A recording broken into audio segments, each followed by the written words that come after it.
Welcome to the spicy chef. நாம இன்னைக்கு பார்க்க போற ரெசிபி என்னன்னு பார்த்தீங்கன்னா ரவா கிச்சடி. இந்த ரவா கிச்சடி ரொம்ப சிம்பிள் அண்ட் ஈஸியாக பண்ணிடலாங்க.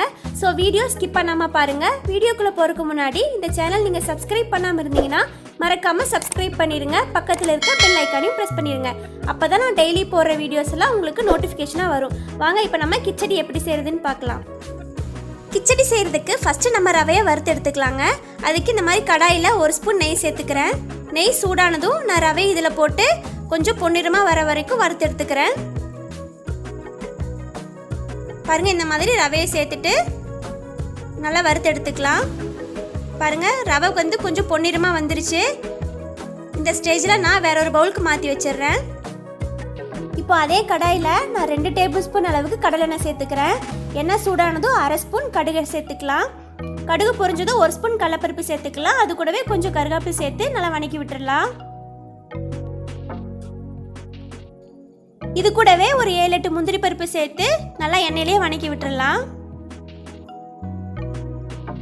இப்போ நான் ஒரு பெரிய சைஸ் வெங்காயம் இந்த மாதிரி கட் பண்ணி வச்சுருக்கேன். 2 பச்சை மிளகா 2ஆக கட் பண்ணி வச்சுருக்கேன். அதையும் சேர்த்துட்டு வெங்காயம் பொன்னிறமாக வர வரைக்கும் நல்லா வணக்கி விட்டுடலாம். பாருங்கள், வெங்காயம் ஓரளவுக்கு பொன்னிறமாக வணங்கிடுச்சு. இந்த ஸ்டேஜில் நான் 1.5 டேபிள் ஸ்பூன் அளவுக்கு இஞ்சி பூண்டு பேஸ்ட் சேர்த்துக்கிறேன். இஞ்சி பூண்டு வந்து நல்லா பச்சை வாசம் போகிற வரைக்கும் நல்லா வணக்கி விட்டுடலாம். பச்சை வாசம் போயிடுச்சுங்க. இப்போ நான் தக்காளி சேர்த்துக்கிறேன். நான் ஒரு பெரிய தக்காளி இந்த மாதிரி கட் பண்ணி வச்சுருக்கேன். அதையும் சேர்த்துக்கிறேன். தக்காளி சீக்கிரமாக வேகிறதுக்காக இதில் கொஞ்சம் உப்பு ஆட் பண்ணிக்கிறேன். உப்பு ஆட் பண்ணிவிட்டு தக்காளி வேகிற வரைக்கும் நல்லா வணக்கி விட்டுடலாம். தக்காளி வெந்துருச்சுங்க. இப்போ நான் இதில் 1/4 ஸ்பூன் மஞ்சள் தூள், 1/4 ஸ்பூன் பெருங்காயத்தூள் சேர்த்துக்கிறேன்.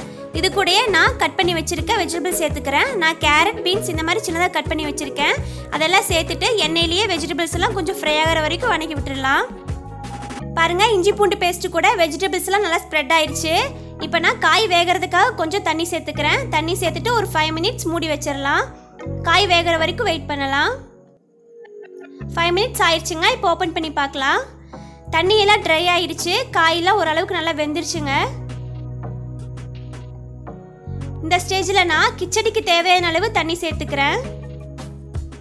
தண்ணி சேர்த்துட்டு கிச்சடிக்கு தேவையான அளவு உப்பு சேர்த்துக்கிறேன். உப்பு சேர்த்துட்டு ஒரு கொதி வர வரைக்கும் நம்ம வெயிட் பண்ணலாம். இப்போ பாருங்கள், ஒரு கொதி வந்துருச்சு. இப்போ நான் அடுப்பை லோ ஃப்ளேமில் வச்சு வறுத்து வச்சிருக்க ரவையை கொஞ்சம் கொஞ்சமாக சேர்த்துக்கிறேன்.